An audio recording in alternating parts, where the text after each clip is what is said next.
tem um estudo, ela fez um doutorado sobre os corredores ecológicos, porque ela fala que a fauna ela é muito prejudicada, porque ainda que a gente tenha toda essa preservação, esse cuidado, os corredores ecológicos eles não conectam uns com os outros. E aí aquele sentido de habitat, né, ele tem as suas áreas de vácuo, né, de tipo é uma área de preservação e aí um corredor isolado que não tem nada a ver com a outra área de preservação. E que, inclusive, essa pessoa aí, que tem o mesmo nome que eu, ela fala que isso é uma coisa a ser ajustada com muita urgência. Então, porque isso vai fazer a diferença para a nossa fauna, que também, fauna e flora, funcionam integrados, né? Isso que ela pôs no trabalho dela, eu acho que até já li esse trabalho tudo. Esse trabalho dela é o seguinte, ela fez o levantamento de todas as drenagens de Franca e ela avaliou aonde tem APP e aonde não tem, e aonde tem que fazer as conexões.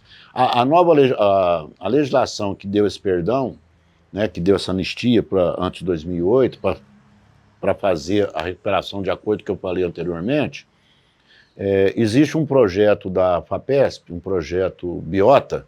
Esse projeto Biota tem as partes direcionais que devem ter os corredores. Nos programas, nas ações civil pública, nos TCRA, que é os termos de compromisso de regularização florestal, junto aos órgãos licenciadores, eles pegam essas áreas e priorizam ela para ter conexão. Só que essas conexões a gente não consegue fazer ela nessa década. Talvez ainda vai umas 5 décadas, 6, para poder essas conexões ficarem com mais eficiência, né? Esse corredor ecológico para ter o fluxo gênico. Nós estudamos isso, né? Eu fiz vários trabalhos a respeito disso. Acontece que, como você viu que os bichos aqui, ó, são esses bichos que nós estamos mostrando aí, que são os pilares, nós chamamos isso de, onde tem esse bicho, é hotspot, é um lugar de um espaço quente, onde que por exemplo, você tem um mico-leão dourado, igual tem lá na Mata Atlântica, mas se você tem um bicho aqui ameaçado, e aquela área está protegida porque você tem um bicho ameaçado na categoria de ameaça, ele está fazendo um papel de guarda-chuva, de hotspot. Ele está ajudando a preservar outras espécies satélites que estão em volta dele. São então, emblemáticos mesmo, né? Então, veja bem, e outra, à medida que o urbanismo vai se expandindo, ocupação, chacreamento, etc., certos animais não virão. Então, é inevitável. É inevitável, não virão. Então, o que acontece? Nós, pelo menos, nós temos que manter um corredor ecológico, que aí tem uma escala. Nós fizemos eu participei de um trabalho, eu ajudei, eu fiz até esse gráfico, eu mais um biólogo, nós fizemos um gráfico de alimentação, é um gráfico de alimentação, reprodução, seria área territorial, né? De alimentação, abrigo e reprodução. Esse gráfico é o que a gente determina. Por exemplo, se você tem dentro da área urbana uma matinha pequena, ali pelo menos certos pássaros vão se abrigar ali, certos mamíferos pequenos, como o preá, como o gambá e outros a lontrinha, etc., como tem em Franca. Aí você não vai ter mesmo... Bom, está até acontecendo isso, aparece até o tamanduá, não vai ter a anta, você não vai ter o lobo-guará, mas vai ter o cachorro de uma presa na Morada do Verde, ali naquele fundo da drenagem da Morada do Verde em Franca, nós temos lobo-guará, nós temos lontra, nós temos várias espécies que ninguém imagina que tem. Tá? Nós estávamos fazendo um levantamento ali aqui na drenagem do Espraiado, e eu estava lá com a máquina e fazendo observação, parece até que foi um capricho. Parece que o bicho vem de encontro comigo para me falar que ele existe. Eu encontrei várias lontras, 3 lontrinhas, uma lontra com 2 filhotinhos. Olha que então, demais. olha só, dentro de Franca a lontra está aqui. Quem vai falar que tem lontra aqui? Aqui indo para o lado de Franca, a drenagem ali da Doroteia, o tamanduá está vindo ali. A onça parda vem ali. No Jardim Zoobotânico, nós temos onça parda que aparece lá, nós temos vários primatas que aparecem lá, temos também até cervídeos, lá já vimos o veadinho catingueiro, o mateiro talvez ali não vem tanto. Mas nós estamos falando que o Jardim Zoobotânico de Franca, ele tem uma área de reserva de 200 hectares. Não é qualquer cidade que dentro da malha urbana tem uma reserva de 200 hectares, não é qualquer cidade. Não é qualquer cidade. Então, e o que a gente pode fazer para para incentivar, para contribuir? O que o cidadão, que é reciclando ideias, energias e matérias, mas a gente está trabalhando muito a questão da atitude. O que o cidadão pode fazer para ajudar nessa restauração ecológica, nessa preservação ambiental, preservação dos pássaros? Bom, aí é o seguinte, vamos lá. Dentro desse contexto, nós precisamos mudar comportamento. Para mudar comportamento, igual você está falando, nós precisamos de educação ambiental. E a educação ambiental é aquela mais de ordem horizontal nas escolas, mas precisamos primeiro da educação de berço. Porque a educação de berço é que dá para o cara prestar atenção, a pessoa prestar atenção. Eu estou falando isso não é para criança, não, estou falando para faixa etária em geral. Nós temos que pegar e mudar, ter informação. Por exemplo, tem uns que pegavam passarinho. Então nós não tinha canarinho mais na nossa região. Matava, Não, estava pegando para poder pôr na gaiola. Canarinho. Porque canta bonito, estrala, aquela coisa toda. Com o advento da lei de crimes ambientais, e a polícia ambiental, aí vai o mérito da polícia ambiental pela sua, o seu policiamento ostensivo, sistemático, com apoio do Ministério Público também, o que aconteceu? Começou a pegar esses caçadores de passarinho e começou a puni-los, porque é crime. Consequentemente, eles foram reduzidos porque eles começaram a ser pegos. E é gravíssimo. Aí o que acontece, né? O que acontece? Só para você ver. Hoje nós temos canarim na cidade. Na área urbana, o canarim está cantando aqui para o quanto é lado.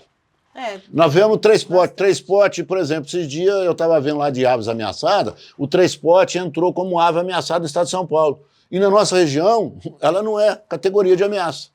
Mas a gente tem o francano ele tem uma relação com a natureza. Tem muitos francanos que têm uma relação com a natureza muito legal e eles observam aves. A gente tem um número grande de observadores de aves, né? Como que chama isso?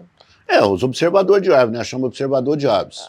Tem um nome em inglês, mas eu acho melhor falar observador de aves, que é o nosso português. Porque, veja bem... E ouve os cantos, grava os cantos. Grava os cantos, chama, tira foto, etc. Isso aí foi um grande passo quando lançaram as câmeras digitais. Porque antes, para você ter um equipamento para tirar foto de um passarinho na mata, você tinha que ter um trambolho para andar com você, uma lente objetiva grande e tal, e era caríssimo. Só aqueles fotógrafos profissionais, aqueles profissionais que acompanham jogos, aquelas coisas, que tinha, né, a possibilidade de ter esse maquinário. Com o advento das máquinas digitais, hoje, é que nós temos, todo mundo, a possibilidade, até com o celular. Existe um programa de educação ambiental, de observação de aves, em Rifaina.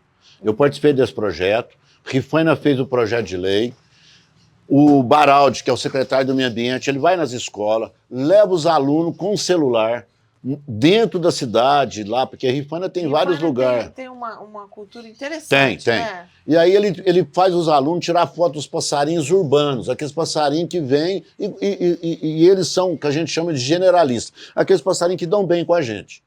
E eles que dão bem, não tem medo, ninguém faz mal, ninguém pega, e os meninos tiram, identificam e faz uma redação, e com isso, esse menino que já vem com a mudança de comportamento. Por exemplo, ele não vem com comportamento como eu tive na minha época. Na minha época de infância, fazia parte montar a arapuca, fazer visgo, pegar passarinho no visgo, pegar o passarinho em armadilha, bater na gaiola. A minha neta e meus filhos já não teve essa orientação. Os meus primos tinham a espingarda de chumbinho. Isso, para matar passarinho à toa. Para matar passarinho. Eu já fiz isso, já fui um predador. Mas é a cultura que foi transferida, tá? Bom, agora, o que eu estava falando a respeito lá, deu exemplo lá de Rifaina, né? Aí nós podemos fazer, se toda cidade fizesse isso e tivesse um exemplo como de Rifaina, isso mudava o comportamento de observação desde a criança até o adulto, por exemplo. Porque a ave, do ponto de vista sutil, eles falam que você começa a se conectar com a natureza, o xamanismo, por exemplo, que é um movimento, né? É uma coisa que eu nem vou comentar sobre ele, mas o princípio dele é a observação dos pássaros. Então, aquele sujeito que tem o olhar para os pássaros, que ele começa a observar os pássaros, ele começa a observar o céu, ele começa a observar as árvores, ele começa a observar a natureza como um todo, o movimento interior dele, de saúde interna, de espiritualidade, começa a se manifestar na vida dele. Então, assim, eu falo que Rifaina a cultura até dos governantes mesmo de Rifaina é uma coisa a gente deveria muito copiar mesmo, porque eles têm muitas coisas legais que eles vêm fazendo, né? Lá tem experiência, né, vamos falar assim, uma experiência de ações públicas bem sucedida. Uma delas é essa da educação ambiental com observação de aves. Então, assim, isso aí pode ser transferido, por exemplo, nós temos aqui em Franca vários observadores de aves, né? Lá no escritório, o pessoal que trabalha comigo, o pessoal que oriento também, já tem uma vertente para fazer esse trabalho de observação de aves. E a gente tem descoberto aí coisa fantástica, ave que nem ouvia falar mais, aparece, está aparecendo. Então, desde o começo da nossa conversa que eu falei que com as leis, com o conhecimento técnico, com esse lado de olhar a natureza num ângulo diferente, mudar o comportamento, de integrar com a natureza e não explorar e destruí-la, faz o ser humano pensar diferente e comportar diferente. Essa mudança de comportamento ajuda em todo o contexto. Né? Fazer tudo. Então, veja bem, a gente consegue, com isso, mudar até a entidade interna da gente. A gente começa a ter uma entidade diferenciada. Né? Aí você passa a ter assim vamos falar, o seu timo começa a emitir uma energia integrando com a natureza e isso favorece em vários aspectos. Resistência à doença, emocionalmente, passar as informações positivas, trazer uma harmonia no ambiente que você está. Então existe essa integração nesse ciclo, né, harmonioso que a natureza nos oferece. Então, em síntese, seria isso. Então, nós temos aí uma evolução positiva de leis e de técnicas que estão protegendo o meio ambiente. Nós, do Brasil, somos referência para o mundo nesses aspectos de legislação e de técnica, porque nós somos um clima tropical. O pessoal dos Estados Unidos e da Europa e da Ásia que quer pôr lei em cima da gente, eles não têm 1% que nós temos, porque eles destruíram tudo. Lá tem uma política de conservar o que tem, porque eles têm que fazer isso mesmo, porque senão vai acabar tudo que eles têm lá. Não tem quase nada. Não tem nada. Então, eles vêm aqui querer impor regras de manejo, regras de políticas públicas para nós. Eu acho que eles estão equivocados. Aí eu queria inverter. Eu queria falar para o francês, né? Queria falar para o inglês, para todo mundo da Europa, pega a nossa lei e aplica na Europa.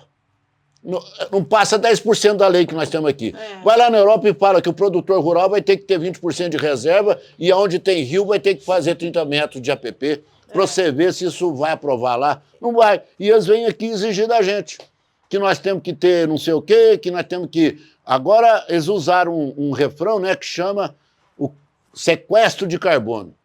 Então agora eles pegaram. E outra, põe isso aí, ó, e todo mundo acredita e penaliza a gente. Aí você vai, tá bom, beleza, vamos ver lá como é que é seu país, qual que é o seu território, que às vezes tem um cara com um país que é menor que o estado de São Paulo. O paizinho lá é desse tamanhozinho, já não tem mais nada, acabaram com tudo. E aí isso que é pôr norma e regra para nós cumprir do lado de cá. Num país tropical, aí fala, mas o Brasil produz muito. Lógico que produz. Aqui nós estamos num clima tropical, nós conseguimos tirar 3 safras por ano, seguida, até 4, dependendo se você tem uma cultura permanente, café, citros, com as temporárias, você tira até 4 safras. Agora, aonde que a Europa consegue fazer isso? Não faz. Por quê? Chega no período do frio, gela tudo, vocês não armazenou, acabou. E aí eles querem por regra que nós temos que fazer A, B, C, D em prol do meio ambiente. Não existe ninguém da Europa que faz o que nós fazemos aqui no Brasil. Pega o município de Franca, vê se tem um município lá na Europa que é igual de Franca. Não tem. Eu estudei, eu fiz um estudo de valorização, qualidade e valorização de produto agroalimentar na Itália. Eu aprendi uma coisa maravilhosa que a Itália fez que outros países não fizeram. Como eles dependiam do meio ambiente para a questão turística, eles fizeram um trabalho de valorização para agregar valor, para que não houvesse essa movimentação das populações agrárias para a cidade Cidade, urbana. o êxodo rural. O êxodo rural. E eles tiveram o cuidado de manter e de considerar, pela questão turística mesmo, que é um país que vive do turismo, essa noção de que não bota braquiária, põe esse animal para comer a planta nativa de lá, né?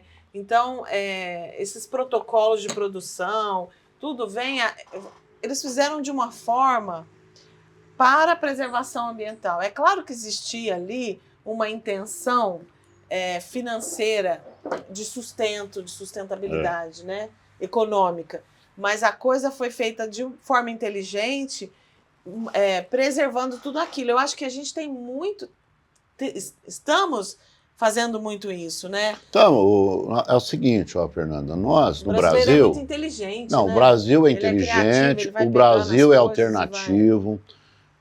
Está a Embrapa, nós temos que... A Embrapa, né, a Empresa Brasileira de Pesquisa Agropecuária, a Embrapa está desenvolvendo vários capins que atendem a demanda assim, semelhante ao nativo, porém não é nativo, mas é um capim que ele é mais palatável e que ele tem todos os sais minerais, que tem todas as vitaminas para engordar o gado, vamos falar assim, e produzir um bom leite. Uhum. Então, isso está evoluindo.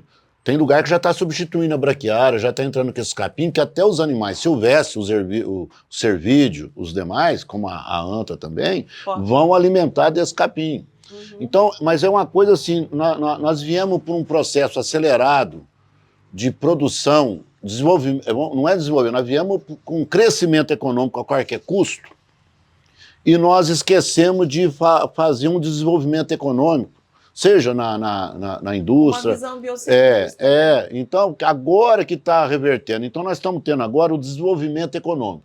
Então, nós temos, né, inclusive, Inácio Sachs, que foi que criou esse termo, né, um economista que teve estudando na Índia, estudou no Brasil, deu aula, eu acho que ele deu aula no Rio de Janeiro, e ele ficou aqui no Brasil muito tempo, acho que está até hoje no Brasil, e ele é um pensador economista, né, que junto com o Celso Furtado, e também comungando junto com Amartya Sen, aquele indiano que ganhou o Prêmio Nobel da Economia, de fazer o desenvolvimento sustentável. O desenvolvimento sustentável é justamente o que eu estou falando aqui, ó, vamos analisar. Vai pôr esse capim? Ah, esse capim vai matar o coelhinho. Bom, vamos pensar, não tem um capim melhor para pôr aqui que não mata o coelhinho? Tem.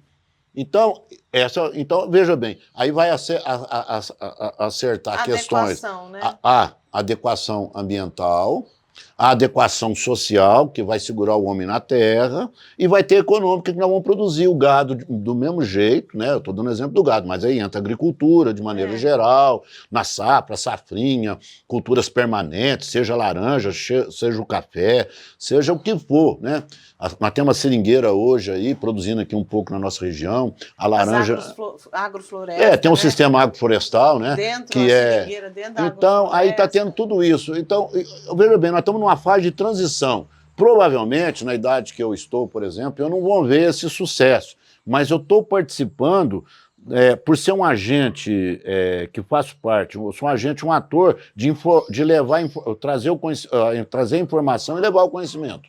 Então, essa transição está contribuindo para o pessoal interpretar isso em termos de olhar desenvolvimento sustentável, segundo Sachs, Inácio Sachs, segundo a Amartya Sen, segundo Celso Furtado, que começou com essa linguagem na década de 60, o economista do Brasil reconhecido. Uhum. Então, veja bem, nós precisamos acreditar, e eu acredito.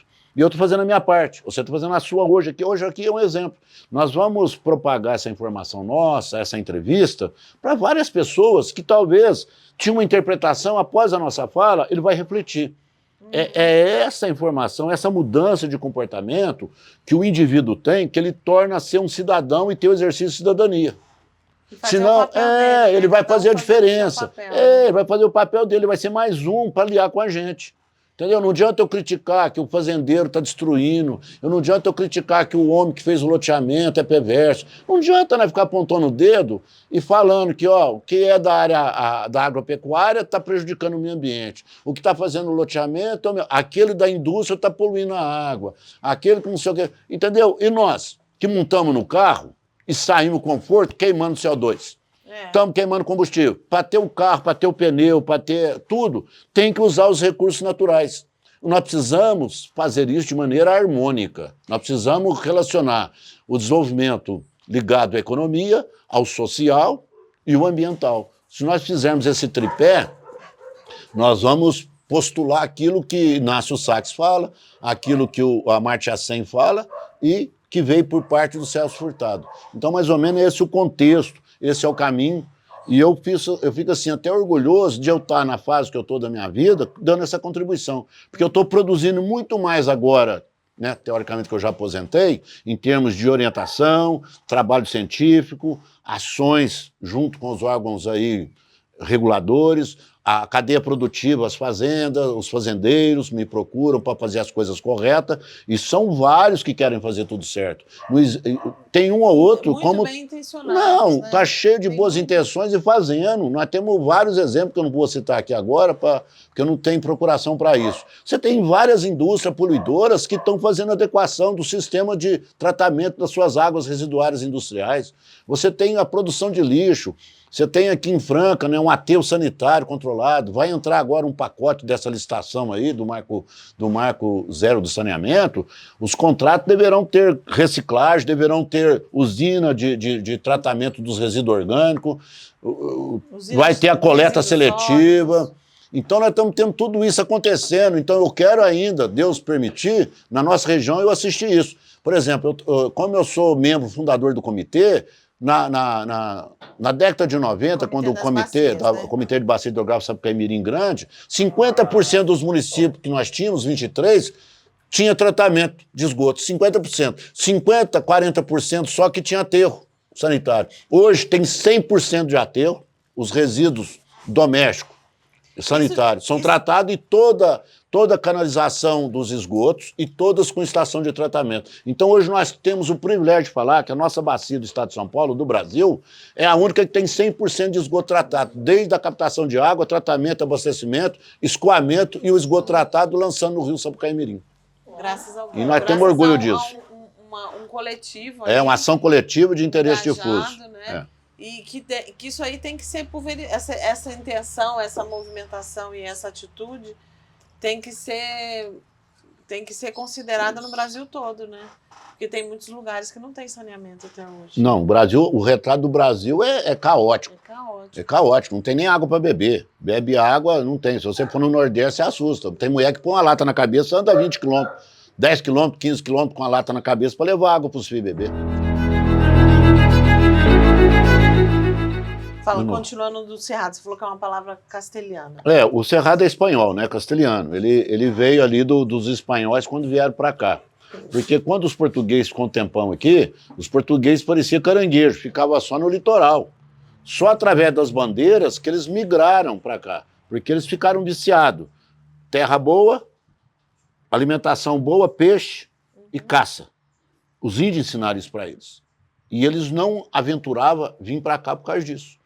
Então, o que aconteceu? Os espanhóis foram chegando para cá. O povo das Santas Missões foi encostando aqui no Paraná e etc. e tal. Por isso que tem Assunção, do Paraguai, por isso tem essas cidades famosas que são formadas por espanhóis. E ele já tinha conhecimento daquela região que tem um cerrado, perto do Pantanal ali, o cerrado está presente próximo ao Pantanal, transição. O cerrado é engraçado, o cerrado ele faz contato com todos os biomas brasileiros. O bioma do cerrado, ele faz contato com a Amazônia, ele faz contato com o Pantanal, ele faz contato com a Caatinga, ele faz contato com a Mata Atlântica, ele faz contato próximo ao sul com a vegetação quase chegando nos pampas. Então, quando chega no Paraná, o cerrado ele vai se encerrando ali. Então, o cerrado ele tem essa característica peculiar de estar com seus tentáculos, né, em quase todos os biomas brasileiros. Acho que em todos os biomas brasileiros ele está integrando, né, ele vai de maneira. Aí o que acontece? Aqui no nosso caso aqui, como eu estava te falando, mudou o nome, né? O nome veio, o Cerrado veio pelo nome castelhano, espanhol, e aí pegou esse nome de Cerrado. E aqui os índios, os caiapós, tratavam o Cerrado aqui como restinga. Tinga branco, o resto, né, relva, ou vamos falar assim, mato, seria um mato branco. Nós temos também uma cidade próxima aqui, em Minas Gerais, que chama Capetinga, capim branco, Capetinga. No Tupi-Guarani, o Inga é branco, né? Pirapitinga, o peixe branco, pirapitinga, que é um brico que nós temos aqui que é ameaçado de extinção. Então nós temos aqui nas nossas cabeceiras das nossas drenagens. Então, essas características são interessantes pelo seguinte, a nossa herança de costume e tradição, principalmente do Cerrado, ela mantém até hoje com as nomenclaturas, né, com o idioma caiapó. Por exemplo, você vai catar gabiroba. Gabiroba é caiapó, linguagem tupi-guarani. Marolo, tupi-guarani. Pitanga, tupi-guarani. Pitanga, pi, fruta, tanga. Tanga, vermelho. Entendeu? Pirapitanga. Pira, peixe, tanga, vermelho, peixe vermelho. Então, essa relação é impressionante, e mantém. Bem que a gente tem isso, né? Jaboticaba é tupi-guarani. Embaúba, uba em tupi-guarani é árvore. Embá é por causa que a formiga vive no embaúba. Então, o tupi-guarani tem uma palavrinha ele conta a história. Então, por exemplo, nós temos aqui a região Itambé. Itambé, Ita. Ita pedra, Ambé é pedra pontuda. Então, tudo tem um sentido. E essa herança nós trouxemos. Na questão das heranças que nós trouxemos, os portugueses que aqui chegaram, os africanos, né, depois veio os imigrantes portugueses, aí, os imigrantes espanhóis, os italianos, eles pegaram essa herança, porque eles chegaram aqui logo antes da virada do século... eles vieram mais no final do século XIX, né, 1890, 95, começaram a desembarcar os navios aqui que vieram da Europa, né, trazendo o europeu para cá. E aí eles receberam ainda dos remanescentes, dos índios remanescentes, que nessa época ainda, pra você ter uma ideia, em 1890, aonde a Rio Preto, tinha índio, o Caiapó estava lá. Daqui de Ibiraci saiu, ele é Jacinto, mas o Jacinto, por parte de mãe, saiu um Pereira daqui, que ele foi para lá e fundou Rio Preto. O fundador da cidade de Rio Preto saiu de Ibiraci e Franca, da família Jacinto. E aí, isso é um verdadeiro corredor ecológico também, né? Ele sai daqui, faz um corredor, leva a genética da família daqui, cria o costume, entendeu? Como foi para Quirinópolis, outros lugares, onde tem o costume das cavalhadas que daqui também foram levados, né? Enfim, isso aí é outro assunto, é um dia só para isso. Aí o que eu queria falar para você? Aí nós entramos que, quando os portugueses e os imigrantes chegaram aqui, eles aprenderam o costume de uso dos índios das plantas medicinais, principalmente do Cerrado. Por favor, fala sobre as plantas Então, por exemplo, medicinais. por exemplo, a maioria das plantas medicinais do Cerrado, elas têm os nomes, ela tem os nomes em tupi-guarani. Nos levantamentos que eu estou fazendo com a equipe, que eu faço com os meninos que eu oriento, que nós temos que fazer um levantamento florístico, etc., quando entra no campo das plantas medicinais, além de nós pegarmos o nome popular, que é de português e tem nome também em tupi-guarani, nós pegamos, é obrigado a pegar em latim, o científico, que é em latim, né? Então, por exemplo, vou dar um exemplo de uma aqui. Por exemplo, nós temos uma planta aqui muito importante na região, que ela é chamada de guaçatonga. Guaçatonga é uma planta que os índios usavam para controle de picada de cobra, principalmente de jararaca. Com o advento dos laboratórios com o poder econômico, quando falava que ia fazer um remédio, que o índio ensinou a fazer o remédio com a guaçatonga para controle de picada de cobra. Eles falavam que isso era charlatão, que isso não podia, que não sei o quê. É um fantástico anti-inflamatório, é um corticoide natural, que ninguém faz ideia o que é. Os americanos, né, já fizeram vários trabalhos e tem reconhecimento científico. Tem aí no livro do Ari Lorenzi, Plantas Medicinais, está lá, guaçatonga. A guaçatonga, aqui na região, o português, quando ele não conseguia falar guaçatonga, o certo nome tupi-guarani, ele criava o dele, entendeu? Então ele criou erva de lagarto. Então, veja bem, a guaçatonga, Casária silvestres, né, o nome do tupi científico. Aí vem guaçatonga, que é o tupi, e o português, como não conseguia falar guaçatonga, o que ele falava? Não, isso é erva do lagarto, porque o lagarto usava dessa erva para poder controlar quando ele era picado de alguma coisa ou cobra. Então, são observações que vieram lá da base, que vieram lá de trás dos silvícolas, né? Não foi o português que chegou aqui e descobriu. Essa informação foi dada para ele. As estações de chupar gabiroba, rica em vitamina C, araçá, marolo, né? O marolo anonácea, né? Gabiroba, essa, gabiroba não é aquela pequenininha? É uma amarelinha assim, que ela estoura na boca igual o jabuticaba, é mirtaça. Ela é parente da jabuticaba. Tem uma outra que eles fazem uma conserva. Conserva? O passarinho plantou aqui. Depois eu vou te mostrar. Pode você lembrar. Enfim, é uma infinidade. Se for falar disso, nós vamos longe. Mas as plantas medicinais, nós temos as plantas do cerrado. Quais são as mais importantes, que a gente não pode esquecer? Por exemplo, nós temos aí o barba-timão, né? O barba-timão é uma das árvores que nós temos aqui na região. Por que eu estou falando do barba-timão? Porque o barba-timão quase foi extinto aqui em Franca.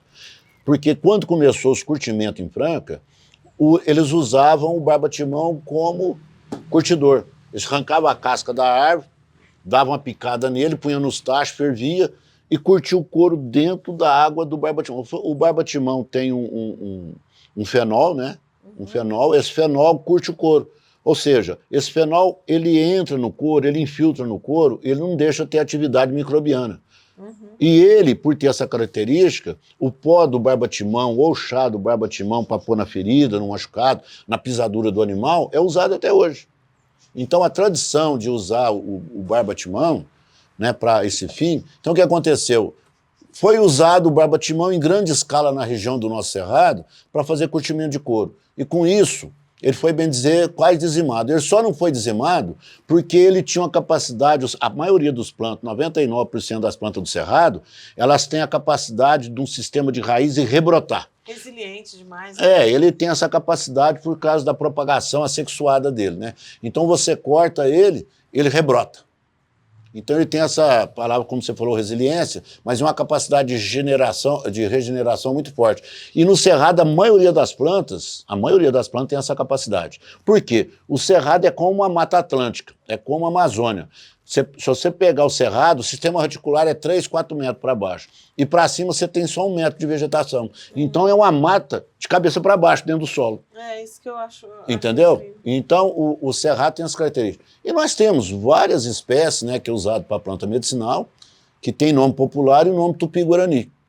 Só que todas as plantas, né, vamos deixar bem claro, todas as plantas, elas são remédios. Você só tem que saber a dose de veneno e remédio para usá-las.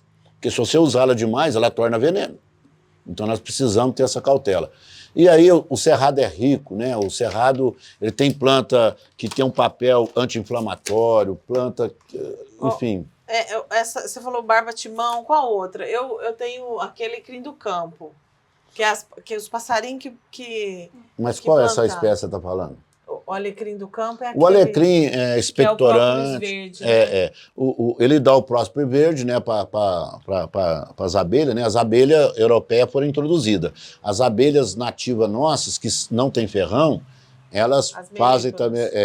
A ponífera, elas também fazem o própolis verde. Eu tenho própolis verde de elas fazem. É muito legal. A diferença é grande que a outra não é nossa, ela é uma espécie exótica, né? As outras abelhas. A abelha europeia e africana são exóticas. O que você fala sobre essas espécies exóticas? O que elas trazem? Quando, assim, vamos voltar naquele ponto, assim, o que nós podemos fazer que está ao alcance das nossas mãos? O que nós podemos fazer para preservar nosso bioma? Então, veja bem, existe um instrumento legal. Tem um tratado de Aichi, que foi feito na cidade de Aichi, no Japão, onde que os países signatários, como o Brasil, tem umas metas de reduzir certas espécies, tanto do reino animal como do reino vegetal, reduzir essas espécies que estão, por exemplo, que estão impedindo a regeneração ou contaminando as áreas naturais nossas. Por exemplo, tem uma árvore aí que chama ipezinho de jardim, que eles plantam na cidade. Essa árvore é altamente agressiva. Ela é exótica? Ela é exótica. Ela é exótica, ela é do México. Ela é altamente agressiva. Então, onde planta ela perde unidade de conservação, ela vai dominando. E ela, ao dominar, ela vai inibindo, Então, a outra coisa, nós temos também os peixes, né? Temos peixes exóticos que são perigosos, né? Peixe que eles trazem que pode ser perigoso. Do mesmo jeito que tem os exóticos, nós temos os alóctonos, aqueles peixes que pegam de outra bacia e traz para cá. Por exemplo, nós pegamos o tucunaré da bacia amazônica, jogamos ele aqui no reservatório, né? Puseram aí no reservatório de Peixoto, no reservatório de Estreito, lá de Rifaina, né?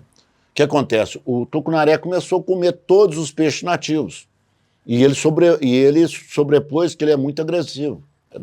Agora eu tive uma informação, fizemos um trabalho, fizemos um levantamento, que no Rio Grande, lá na Água Vermelha, o que eles fizeram? Soltaram o pirarucu. E o pirarucu se aclimatou, deu certo, estão reproduzindo. Já pegaram pirarucu de 100 quilos, de 80 quilos, e a população do pirarucu está crescendo e está alimentando a espécie nativa. Então nós estamos abaixando a população das espécies nativas, que faz parte daquele ecossistema linear que o Rio Grande tinha. Essa espécie já tem as barragens que tiraram o fluxo da Piracema. E agora vem os exóticos para poder dizimar o resto que tem, né? Esse nem é exótico, esse aí é alóctone. Mas nós temos a tilápia, tem o black bass que eles introduziram, e aí com essa manipulação que o homem faz de introduzir a espécie indevida no ambiente, sem um estudo de impacto ambiental ou coisa similar, provoca esses danos. Mas, veja bem, a parte legal e técnica está desenvolvendo. O que está precisando, gradativamente, o homem mudar o seu comportamento e saber viver procurando fazer. Porque antigamente não tinha informação, não tinha lei e não tinha o conhecimento técnico e o tanto de técnico que nós temos hoje. E as informações, como nós estamos falando aqui agora, isso está sendo a informação que vai para a pessoa que está aprendendo pela primeira vez essa informação e vai para reforçar aqueles que já têm conhecimento da matéria. E isso vai ajudar a mudar comportamento, porque nós só vamos fazer isso mudando comportamento. Com a varinha de condão, não dá conta. Polícia fiscalizando, sozinho não dá, porque bandido não acaba até hoje. Porque se matar bandido resolvesse, não tinha nenhum bandido hoje. Já estava matando bandido desde o século passado. É consciência, né? A gente trabalha mudar comportamento, a educação, que é o mais importante. Não adianta. Se nós não tivermos a educação de berço, a educação complementar na escola, formar cidadão. Enquanto não tiver isso, se nós não tiver cidadão no seu exercício de cidadania, nós não vamos ter sociedade sustentável. Nós vamos só ficar imaginando. Vamos ficar, sabe, numa maneira meia imaginária. Agora, do jeito que nós estamos fazendo aqui hoje, nós estamos fazendo a nossa parte. Você está fazendo a sua, né? Montando seu podcast, me convidando para dar esses esclarecimentos nessa entrevista. É com o maior prazer que eu estou aqui. Quero que isso seja propagado. Estarei disponível para quando você precisar. Eu estarei aqui para vir para um assunto mais específico. A gente muda até de assunto. Como você falou, não podia de passar em branco os diamantes. A região nossa, quando teve a migração dos portugueses, a primeira coisa foi procurar o ouro e o diamante. Essa região nossa é rica em diamante.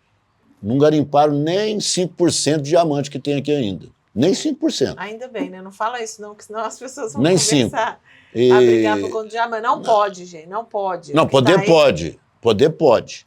Tem que fazer... Com sabedoria, né? Não, tem que fazer o seguinte, tem que ir no órgão gestor, que é a Agência Nacional de Mineração, tem que fazer a outorga de uso dessa licença, tem que fazer a licença ambiental para fazer a atividade minerária.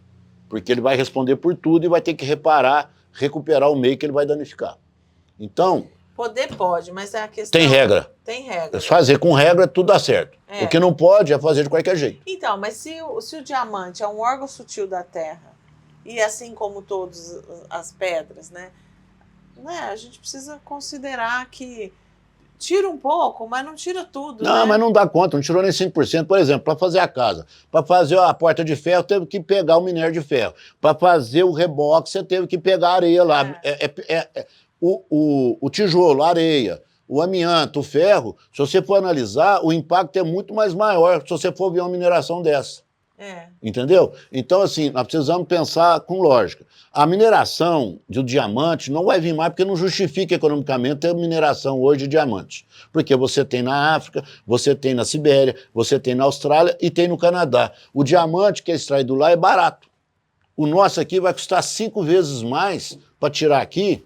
É muito profundo, né? Não é tão profundo. É a metodologia, é a legislação e a norma técnica.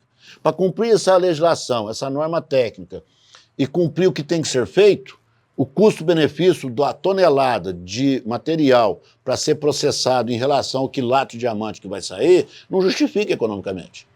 Certo? O que justifica é quando um cara vai lá, bate uma peneirinha no leito do rio, alguma coisa, se ele acertar lá, pegar uma pedrinha boa, ele foi para brincar. Aí talvez está justificando. Mas hoje nós não estamos no século XIX nem no início do século XX. Né? Até na década de 70, até na década de 80, a região aqui teve muita mineração.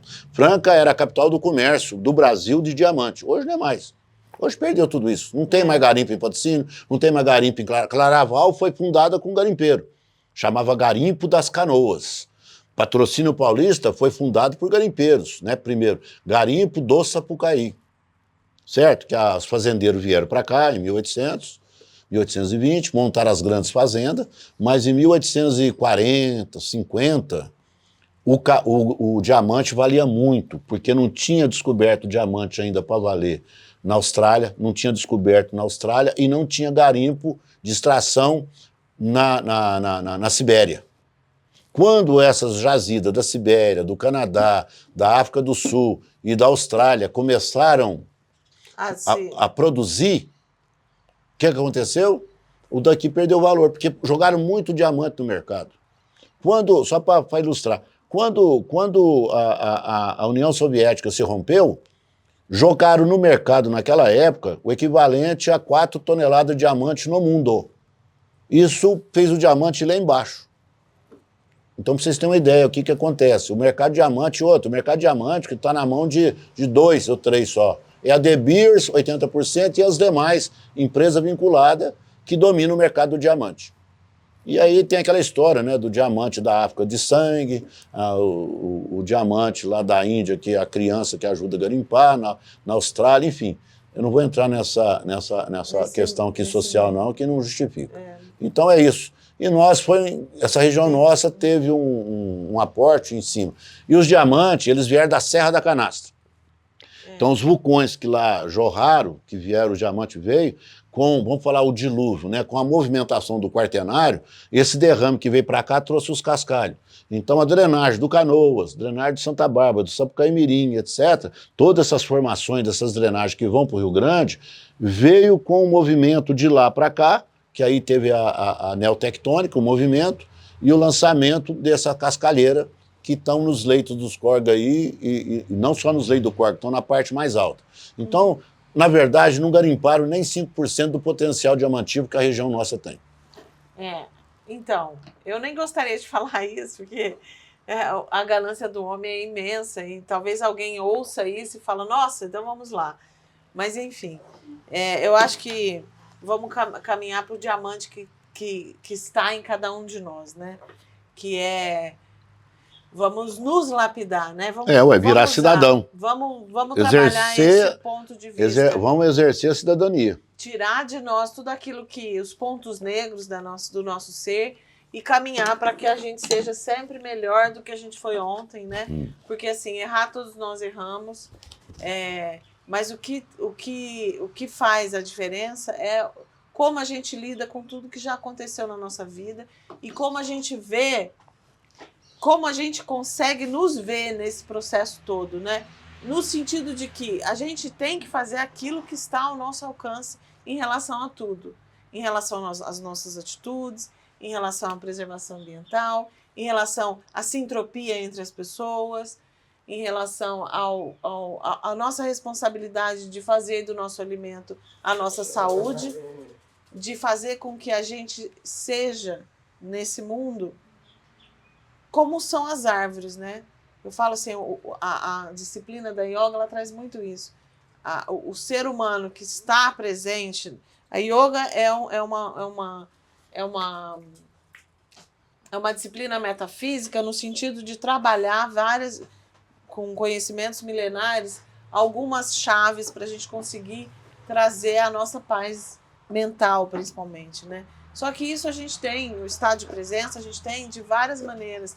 Uma pessoa que está conectada com a natureza, que está se conectando com o sol, com o tempo, com os animais, está no estado de presença. E é isso que a gente tem que trabalhar, o nosso estado de presença, no aqui e no agora. E aqui e no agora, o que a gente pode fazer para preservar a nossa natureza interior e a natureza dos nossos biomas. Gratidão imensa por você estar aqui. Obrigado. Sabe? Uma satisfação e espero que agora a gente fez a primeira edição desse ano do Cerrado e a gente vai fazer mais 3 edições, se Deus quiser, e a gente vai te convidar novamente. Não, vem com o maior prazer. Para a gente falar mais, porque realmente o conteúdo é infinito. Não para. É o que eu falei, se for falar do Cerrado, nós fica aqui uma semana. O dia todo, para cada item do Cerrado. Muito bom. Eu agradeço a Gratidão, todos. gratidão a presença de cada um. Por gentileza, siga as nossas páginas, se inscreva no nosso canal para usufruir de tudo isso que a gente está oferecendo. Gratidão, gratidão, gratidão.